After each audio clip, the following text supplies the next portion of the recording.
दोस्तों, आज मैं आपको घर वापसी का कड़वा सच बताने वाला हूं।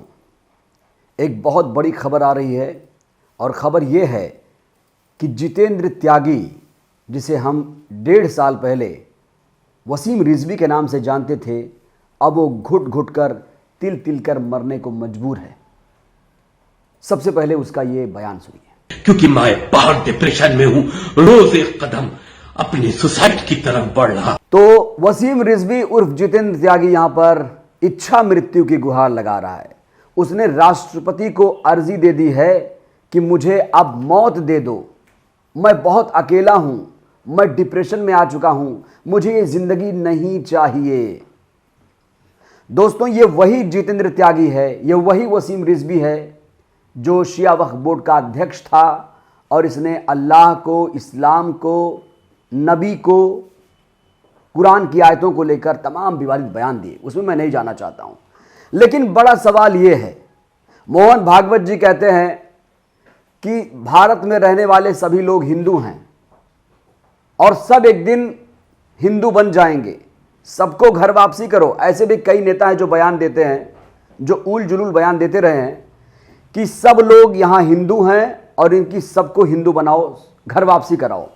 यानी अगर मुसलमान हिंदू धर्म अपनाता है तो उसे घर वापसी का नाम दिया जाता है, और अगर ईसाई गलती से अगर कोई हिंदू ईसाई गलती से बन जाए तो उसे कहा जाता है ये मतांतरित हुए हैं, ये भटक गए हैं।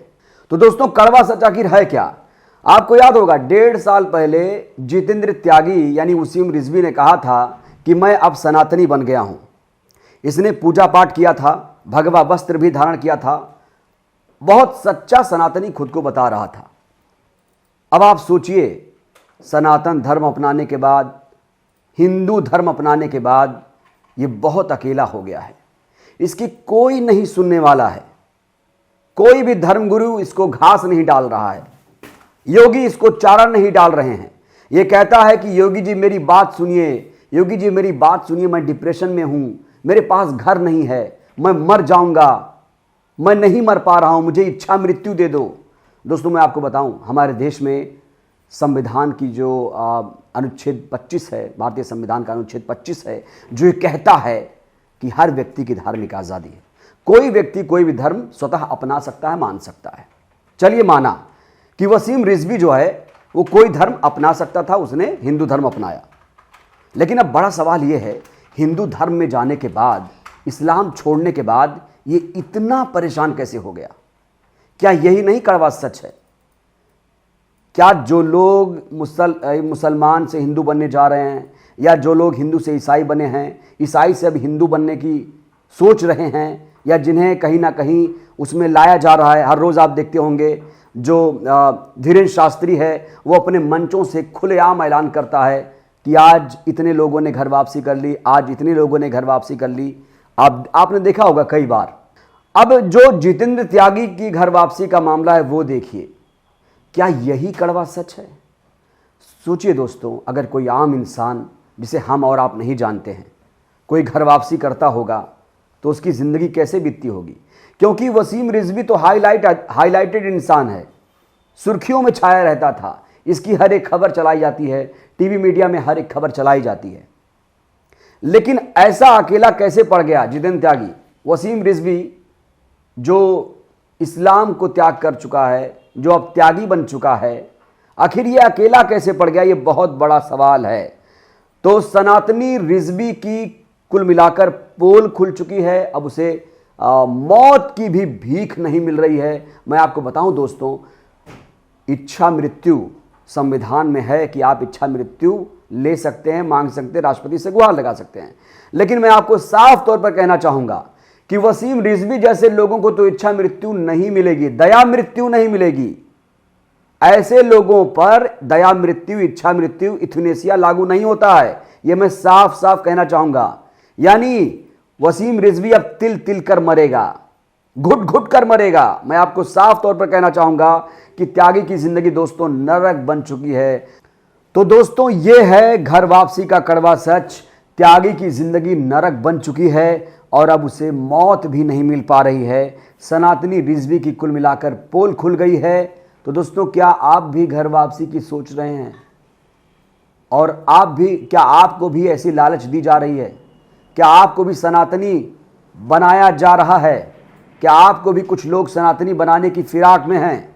तो मैं कहूँगा, सोच के, समझ के, बहुत ही परख के, नहीं तो दोस्तों रिजवी जैसा हश्र हो जाएगा। रिजवी वो इंसान है दोस्तों, कोई आम इंसान नहीं है।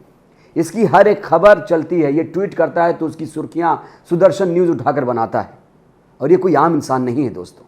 सोचिए, एकदम अकेला पड़ चुका है, इसके घर वालों ने इसका साथ छोड़ दिया है, इसके पास घर नहीं है।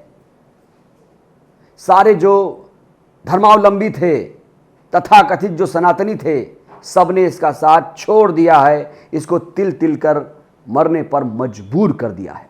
सोचिए, क्या हम और आप इच्छा मृत्यु की गुहार लगाएंगे? कोई इंसान इच्छा मृत्यु की गुहार नहीं लगाता है। यानी आप समझ सकते हैं कि अब त्यागी की जिंदगी एकदम नरक की तरह है दोस्तों, एकदम नरक बन चुकी है। वो अब जीना नहीं चाहता है, वो अब इस दुनिया में रहना नहीं चाहता है। आप समझ सकते हैं, ये खुद को सनातनी कहता था, अल्लाह को कहता था अल्लाह का कोई वजूद नहीं है। कुरान की आयतों को लेकर दोस्तों इसने सुप्रीम कोर्ट में याचिका लगाई थी। अच्छी बात यह रही कि सुप्रीम कोर्ट ने इसकी याचिका को खारिज कर दिया और कहा इस तरह की बदतमीजी नहीं चलेगी रिजवी, और 50,000 का जुर्माना ठोक दिया ऊपर से। इसने हर तरह से इस्लाम धर्म को बदनाम करने की कोशिश की, लेकिन आखिरकार फेल हो चुका है। इस्लाम धर्म में ये खुश था, पहले शिया वक्फ बोर्ड का अध्यक्ष हुआ करता था, इसने फिल्में बनाई थी और खुशहाल ज़िंदगी जी रहा था। लेकिन अब दोस्तों इसकी ज़िंदगी नरक बन चुकी है। तो ये है घर वापसी का कड़वा सच, जो हमने आपको रिजवी के माध्यम से बताने की कोशिश की है। दोस्तों, गलती मत करिए, सोच समझ के रहिए। कोई अगर आपको भटका रहा है, कोई आपको लालच दे रहा है, तो ज़रा सावधान हो जाइए, नहीं तो हश्र ऐसा हो सकता है। इसमें कहने की कोई गुरेज नहीं है। तो हमारी इस वीडियो पर आपकी क्या राय है? कमेंट बॉक्स खुला हुआ है, हमें आपकी राय का इंतजार है। शुक्रिया। नेशनल दस्तक की आपसे गुजारिश है कि अगर इसको बचाना चाहते हैं तो नेशनल दस्तक को सब्सक्राइब करने के लिए रेड कलर के सब्सक्राइब बटन को दबाएं, फिर बेल आइकन की घंटी दबाएं। नेशनल दस्तक को बचाने के लिए बहुत जरूरी है कि हर खबर को शेयर करें, लाइक करें, कमेंट जरूर करें।